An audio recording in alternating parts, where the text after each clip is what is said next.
महाराष्ट्र की सियासत में इन दिनों कॉकरोच जनता पार्टी यानी कि सीजेपी और छात्रों की गूंज को लेकर बयानबाजी तेज है। शिवसेना यूबीटी के नेता संजय राउत ने मुख्यमंत्री देवेंद्र फडणवीस और बीजेपी पर निशाना साधते हुए ऐसा तंज कसा है जिसने सियासी विवाद को और हवा दे दी है। राउत ने कहा कि फडणवीस को अपने कार्यकाल में सीजेपी के संयोजक अभिजीत दीपके की तस्वीर लगानी चाहिए, क्योंकि उन्हीं की वजह से बीजेपी नेताओं को जेनजी के मुद्दों और उनकी ताकत का पता चला है। राउत ने कहा कि अभिजीत दीपके ने जेनजी से जुड़े मुद्दों को जिस तरह उठाया, उसके बाद ही बीजेपी नेताओं को समझ आया कि युवाओं की यह पीढ़ी भी राजनीतिक और सामाजिक मुद्दों पर अपनी आवाज बुलंद कर रही है। राउत का यह बयान ऐसे समय आया है जब महाराष्ट्र में जेनजी को लेकर बीजेपी और विपक्ष के बीच राजनीतिक खींचतान बढ़ रही है।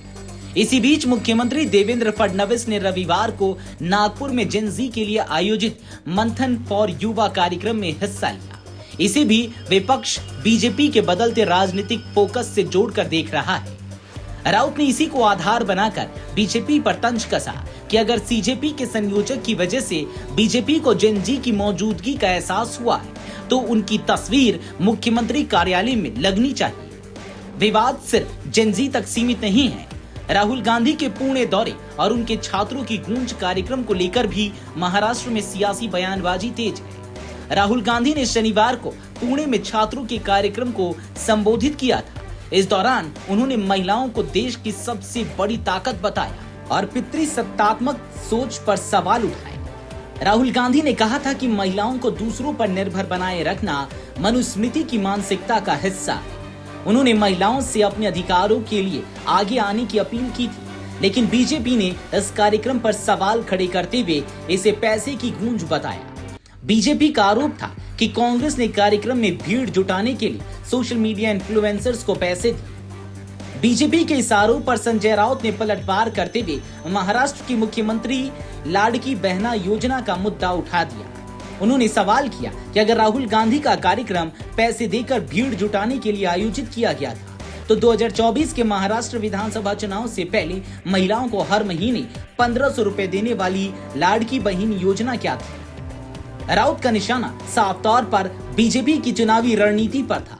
उन्होंने आरोप लगाया कि बीजेपी राहुल गांधी के कार्यक्रम को लेकर इसलिए सवाल उठा रही है क्योंकि उसे जेनजी और युवाओं के बीच विपक्ष की बढ़ती सक्रियता की चिंता है। इससे पहले राउत ने राहुल गांधी के पुणे दौरे को लेकर पुलिस की कथित पाबंदियों पर भी सवाल उठाए थे। उन्होंने कहा कि राहुल गांधी लोकसभा में नेता प्रतिपक्ष है और देश के प्रमुख नेताओं में शामिल हैं। इसके बावजूद उनके दौरे के दौरान पुलिस ने कई तरह की शर्तें लगाई। राउत ने सवाल किया कि क्या लोकतंत्र में नेता प्रतिपक्ष के साथ ऐसा व्यवहार होना चाहिए। राउत ने प्रधानमंत्री नरेंद्र मोदी और केंद्रीय गृह मंत्री अमित शाह का उदाहरण देते हुए आरोप लगाया कि बीजेपी नेताओं के दौरों के दौरान ऐसी पाबंदियां नहीं लगाई जाती। उन्होंने बीजेपी को डर की वजह से गुंडागर्दी करने का आरोप भी लगाया और दावा किया कि सितंबर के बाद यह दौर खत्म हो जाएगा। यानी महाराष्ट्र की राजनीति में अब लड़ाई सिर्फ बीजेपी बनाम विपक्ष तक सीमित नहीं है। जेनजी, सोशल मीडिया, छात्र राजनीति और सरकारी योजनाएं भी सियासी हथियार बनती जा रही हैं। एक तरफ बीजेपी राहुल गांधी के छात्रों की गूंज कार्यक्रम पर सवाल उठा रही है तो दूसरी तरफ संजय राउत सीजेपी और अभिजीत दीपके का हवाला देकर बीजेपी पर पलटवार कर रहे हैं। ऐसे में सवाल यही है कि क्या महाराष्ट्र की सियासत में जेनजी अगला बड़ा राजनीतिक फैक्टर बनने जा रही है। Video desk amarujala.com। अगर आप ये वीडियो YouTube पर देख रहे हैं तो हमारे चैनल को सब्सक्राइब कर बेल आइकन दबाएं और Facebook पर देख रहे हैं तो हमारे पेज को लाइक करें।